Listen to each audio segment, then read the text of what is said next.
Hello, good afternoon and welcome to Minstead Trust Day Opportunities Online.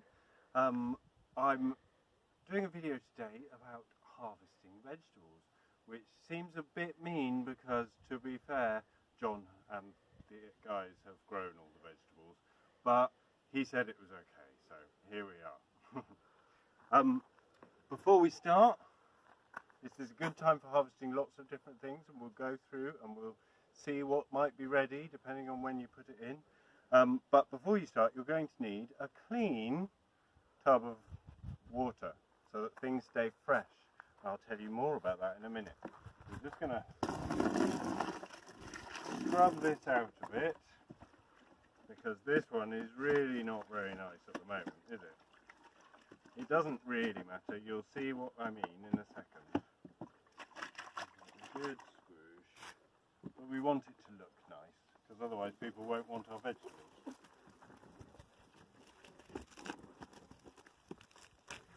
Okay, you just want, I don't know, 3 inches of water in the bottom.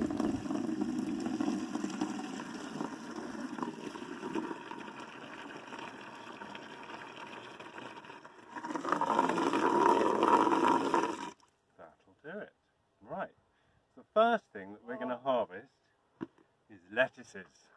Now John has grown some amazing lettuces and we're going to take them out carefully because some are bigger than others. So what we're going to do, when you plant lettuces, you plant lots of them close together. When you harvest, you try to take the large lettuces out and leave the small lettuces in so that they can grow big. They get more root space and they will then become large lettuces, and that way you don't waste anything. So we have to be a bit careful when we're taking them out. Here's one of our many rows of lettuces this year. We're going to work our way along, being careful not to tread on anything else. We're going to try and find a really big lettuce to start with. And you have to, the easiest way is to go down into the plants and find the one with the fattest stem, because that will be the largest lettuce in that little area. So we've got a nice big one here, and if you put your hand around the base of the lettuce on the ground, because you don't want to pull lots of small lettuces out with it. So if you put your hand down and keep it on the ground and pull between your fingers like that, then the other lettuces stay in the ground, which is what we want. There we go, there's one. Now what we're doing is we're keeping them with their roots on, because unlike the supermarket lettuces and lettuces you buy in shops, these lettuces have had no treatment and they won't stay fresh without the root, which is why we have our pot of water. So we can put our lettuces in a pot in our tub of water, and that will stay fresh for 5 days, 5 or 6 days, and people can take it, they can put it on the side, and they'll keep growing even to a certain extent. Let's have another one out. Let's see what we've got here. Oh, that's a good one. So again, you're going to put your fingers on the ground to stop everything coming with, and pull gently. You don't want to pull too hard. That's it. And you can see there's a big gap in the row there. Come and have a look. Here we are, look. There's a big gap in the row that the smaller lettuces will fill and become big lettuces, which is what we want. We'll take another one from just here, because this is a big one. There we go, look. Whoa. Oh, look at the size of that one. See, there's some monsters in here. We'll take all the dead leaves. Some leaves will fall off when you pull them. You want to take them out because they'll start to rot, and sometimes, if it gets really wet, that will spread to the other lettuces, and we don't want that.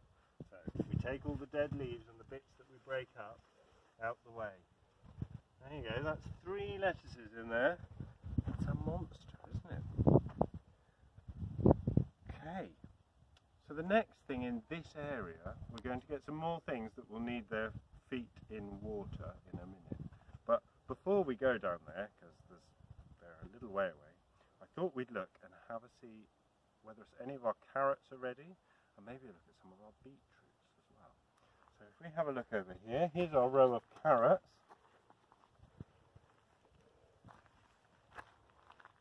See, there's all sorts along here. We've already been through these once, so we'll just take a few out of here. What you're looking for is the big plant, because underneath the big plant there'll be a big carrot. And again, you want to pull it out carefully so that the small carrots remaining stay put and they can get all the nutrients that the big one was taking, and they'll grow really big too. So I think I'm going to go over here because there's some big ones over here. You can feel down, find a single plant, and you can feel the top of the carrot. Sometimes you can see them popping up. And we're going to push down a bit and ease them out of the ground. Oh, yes. And we thin out these size ones. Later in the season, they'll be monsters. And with carrots, you try and push some of the soil back into the hole, because if you leave the hole open, it's better if they've got soil around their roots, the ones that stay put. So you push a bit of soil back around the hole. That's it.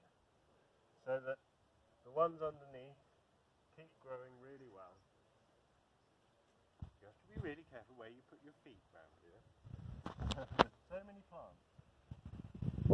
Have those two. Yeah, nice. They're small at this time of the year, but they're really, really tasty.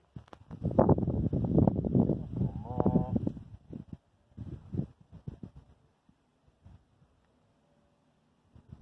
Oh yes. Might have that one as well. That one looks big. There we go. Right. There's a little brace of carrots. You don't need to put these in water. They will be quite fine just as they are. Tend to just leave the leaves on because it doesn't take anything from the plant, and it stops them going off or going soft if you leave the leaves on for a bit. So there we go. We have some carrots. Here we are at the parsley patch, and this particular parsley patch is monster. Look at that. This is flat leaf parsley or French parsley. It's a bit stronger than the traditional crinkly parsley, but like the lettuces, we need to go through and thin out some of the bigger plants again, so the smaller plants grow. I think I've covered that, haven't I? Here we are. So we're going to look down and find a nice big base. There's a good one. Look at that. So same again.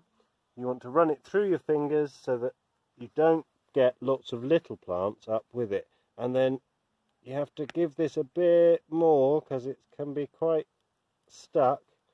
Get down and hold the root is the best thing. Oh, I snapped it. Oh, you see, that's not quite how we should do it. But, and then it's best to jiggle the leaves around so they don't all catch. But that'll be okay if we keep it in water, which we will in just a second. We'll put it in there for now. No, we won't. We'll put it there for now. Right, let's try and find another one and try and do it properly, shall we? Here we go. This looks good. I'm going to try and just get the stems of the one that you want and separate them out a bit. Then we're going to heave gently. You want it to come, but you want it to come with its roots if possible. Come on. Oh, there we go. That's a bit better. A bit of root there. So there's a couple. Come further along. There's another one. Nice big fat one.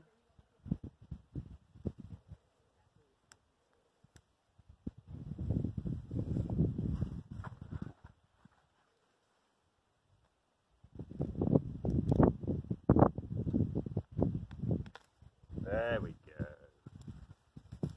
Look at that. And we've left holes in our patch that will fill with the remaining plants.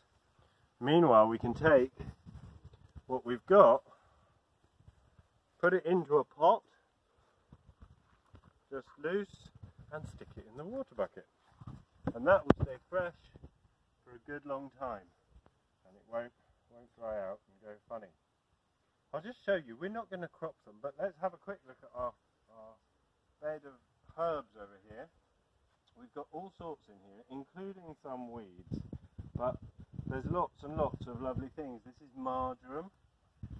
Oh no, yeah, this one is marjoram. Smells amazing. It's really, really good it's good in Italian food.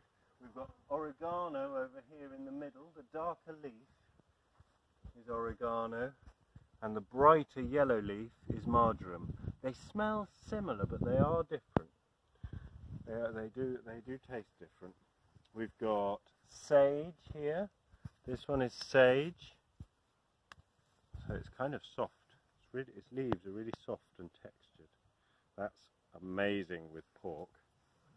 This, I believe, is mint. Let's just check, shall we? Yeah, that's a different variety of mint.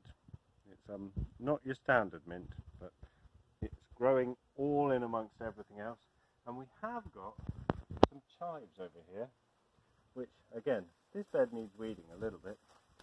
But chives in here with these beautiful purple flowers. And this stuff is called fennel. It tastes really aniseed. It's very, very tasty. Really good for making a bland meal nice and tasty. Shall we lift a few new potatoes? I think we should. Just a few. They're ready. We've been growing them indoors to get them this early because they wouldn't normally be ready right now. But John is the master of gardening, and he's got some potatoes ready for us to lift. So we'll just walk into the shed and we'll find a fork.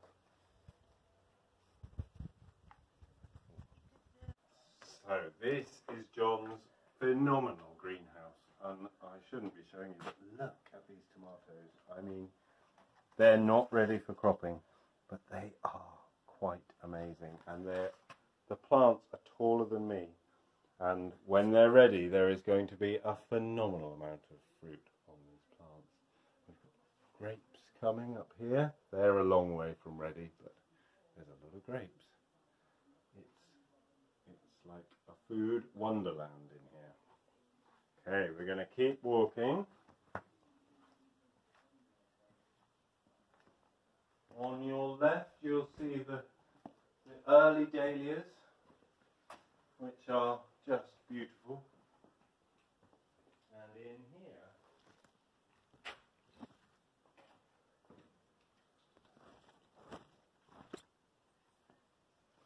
here we have just a few super early new potatoes, which, like I say, would not grow like this early outside, but due to John's magic, here they are. So we're going to find the base of a plant, try and find one on the edge. You have to kind of have a good look to get to the actual base. There we are, I think. No, still not. Somewhere in here there is actually a potato plant that meets the ground. There we go, look. There we go. So, we get our fork in nice and underneath, a little way out. We can grab the top of the plant because they're all attached, obviously. And if we're lucky, we'll get all of them out in one hit. But sometimes you have to dig around to find the last few. So we're going to heave that out. Oh, look. Magic. There's a few delicious, fresh, new potatoes. And I reckon reckon we might have left a few in there, so I'm going to have a dig around and try to find a few more. Ah. And these all come from one potato. You put one seed potato in, and this many potatoes come out. It's magic. Is that all? I think that might be all. Shall we pull one more just for good measure? I think so. Find the base of that plant. Ah. There we go. And then next to it, I'm going to grab the top of the plant and lift gently while we ease the fork back. And there we have a whole load more.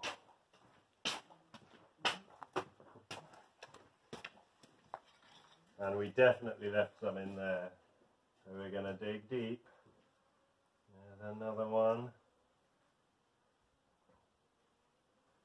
More. Oh yeah, look at that. You want to try and get all of them out, because otherwise if you forget any, they'll grow again and they're no good to eat once they've done that. But they will chuck out more potatoes. So, I think that's probably about it, but that's just 2 plants. That comes from 2 single potatoes. Make that many potatoes for us to eat, which is magic. So, I hope you've enjoyed seeing some of the produce that John's been growing all these last few months come to fruition, and it's been really lovely to talk to you, and yeah, stay safe out there, and if you're doing your gardening, I hope that you have as much luck and as much produce out of your gardens as we